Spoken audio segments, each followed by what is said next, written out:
Hi guys. Uh, well, how do I start? This is an unplanned video, by the way. It's not supposed to be a scheduled episode. It's just a rant, and I thought I'd share this with you because I'm going through kind of a strange day today, to be honest, and it's a weird experience, and it made me realize a lot of things. Like I never thought I'd be in a position where I'd spend a whole day thinking about this, of all things. I'm not going to delay it any further. For those of you who don't know me, I'm a PhD student. I do my PhD in molecular biophysics here in the UK. Even if you don't know what molecular biophysics is exactly, I'm sure you're familiar with this thing that PhD students have to do when they write their thesis, which is called a literature review. Some of you might call it a literature survey, where you essentially go through all of the research that's been done in your field of interest over the years, over decades, and essentially understand how you got from where it was to where you are right now and how you can take it off from there. So you can understand that it's quite a boring thing to do because you're going down the rabbit hole down to the very last paper from sometimes the 60s or the 80s or something, and you just have a lot of jargon to go through because a typical scientific paper looks like this, and that's just a part of the first page. It's really overwhelming, even for a person in the field, to process that information or to get the motivation to do that. So when it comes to literature survey, you always start, during your undergrad when you're writing an assignment or something like that, you just treat it as places where you can get facts, like a textbook of sort, but a detailed textbook. So you have to sift through the things that you don't want, just get to the last sentence or the conclusion of the paragraph, probably remember a couple of authors' names like blah blah et al. Or something like that, just for the sake of it, and jot it down, and then move on to the next one. So you're skimming past it. But as you do that, you realize that sometimes the last sentence is not the only thing that you need to understand what's going on. You need to look a little further, a little deeper. So you look back to the paragraph, and then you say, okay, now I get it. So this is what they've done. And you can't help but think, well, that's actually kind of interesting. That's actually kind of clever, isn't it? And as you keep doing that, two things happen. First of all, you're not just looking at it as facts in a textbook, you're looking at it like a story, right? And every story has characters. Now remember the blah blah et al. That I told you about?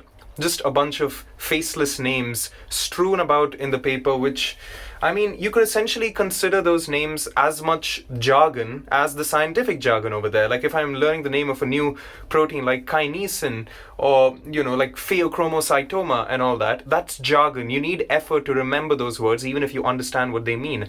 And I'm sure when someone talks about a bunch of scientists who did that, that's how you're going to feel, especially because the scientific community extends worldwide. So you're not going to have easy names like, I don't know, Krishna. I'm Indian, so for me, Indian names are easy to remember, but I guess someone from the West might want to think about James or Michael or something like that, but you have way more difficult names than that if there are people from Asia and Africa. And making an effort to remember those, not quite, is it? Not quite important, not quite priority at that time. You just want to get down to the science and jot those points and get done with it. But then you start noticing, as you keep going down that rabbit hole further and further, that not only is the story evolving, like, oh, they found this, they weren't able to get anywhere, but then one guy came up with a breakthrough and did this and did that. And then when I say one guy, you want to remember who that one guy was. And incidentally, he is one of those et als that you figured out like 2 papers ago. So you want to go back to that and sort of find out this guy's character trajectory. Or, any person who's involved in that field is going to occur quite a lot in publications regarding to that field. And all of a sudden, it's like you're in this movie with a gigantic plot and a huge array of characters, each one of them contributing in their own way, and you get to see their growth and where they went, and it sort of becomes personal.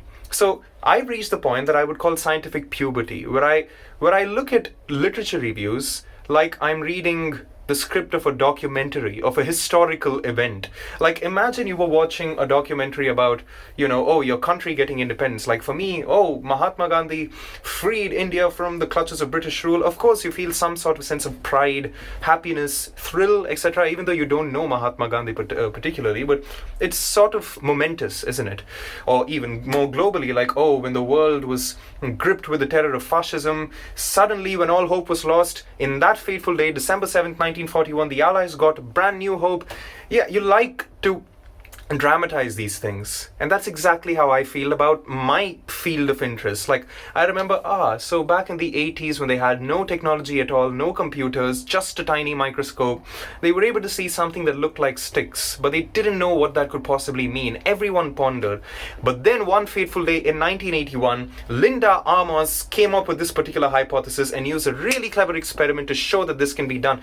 And when I read that, Linda Amos was one of those et al. That I registered in my head. And slowly and steadily, I noticed that Linda Amos did a lot of crazy stuff. Like, you need to be particularly badass and think out of the box if you have to take results from limited resources back in the 80s to make such brilliant conjectures that people decades down the line take as Bible. Right? So Linda Amos is one such person, and over time, especially during the lockdown, this became a hobby. I wanted to read papers just to see Linda Amos's character development. And as I kept going forward, I couldn't help but keep getting inspired, keep admiring her, to the point where I was such a fangirl about Linda Amos that I started stalking her research profile. And I realized, well, she's British actually. She's in Cambridge, and Cambridge is just around the corner when you're in London. So, if, I'm working in the same field, this is kind of inspirational. I would like to, make enough of an impact in my field that she feels proud, because this is her baby and she's my mentor. And even if research gets grueling, even if you lose your own fuel, you start, pushing yourself just to make your mentor proud, just to make your inspiration proud, for giving you everything they gave you. It's sort of a way of gratitude. I'm not sure if everyone feels that way, but I do. And so I always vicariously dreamt about possibly meeting her, exchanging notes with her, presenting in front of her, seeing if she's happy with it. And today I woke up to the news that Linda Amos has sadly passed away at the age of, I think, nearly 80 years old. I think she was 79. And honestly, this whole day has been so dull since then. Like, I really don't know Linda Amos any more than just that faceless name in a paper. Right? Today was the first time I even saw her face. But all of a sudden, she meant so much to me. I started building castles around that dream of meeting Linda Amos. And now all of a sudden, it just feels like such a significant pinch. Do you know what I'm saying? Or maybe I'm just being really emotional, but yeah, this just got me thinking that, first of all, I wanted to let people know about Linda Amos. If, you're watching my channel or you're going to watch my channel and you end up being a structural biologist, please read about Linda Amos. That is, it's not going to be a waste of time. It is an extreme sense of inspiration you're going to get from that. And secondly, just in general, I wanted to make this rant just to sort of convey the fact that, when you read research papers, even though you're looking for just the facts or the statements, the scientific statements that they make, and that's what you're going to take away, I think it's important to give faces to the names behind the science, because that shows you that there's a human aspect to it. It can get really dry and really demotivating to work in something that doesn't have a human connection to it. Right? Especially with the stigma in mainstream media about how science graduates or grad school students are lifeless.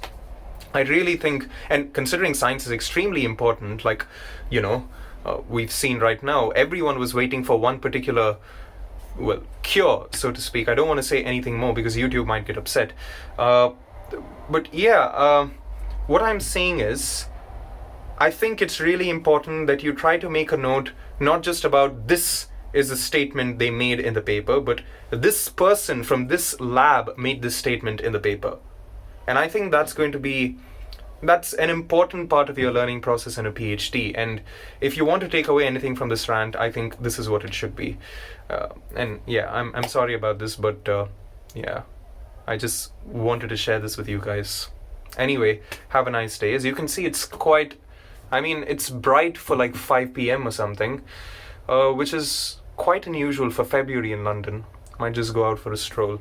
Anyway, have a nice day, guys.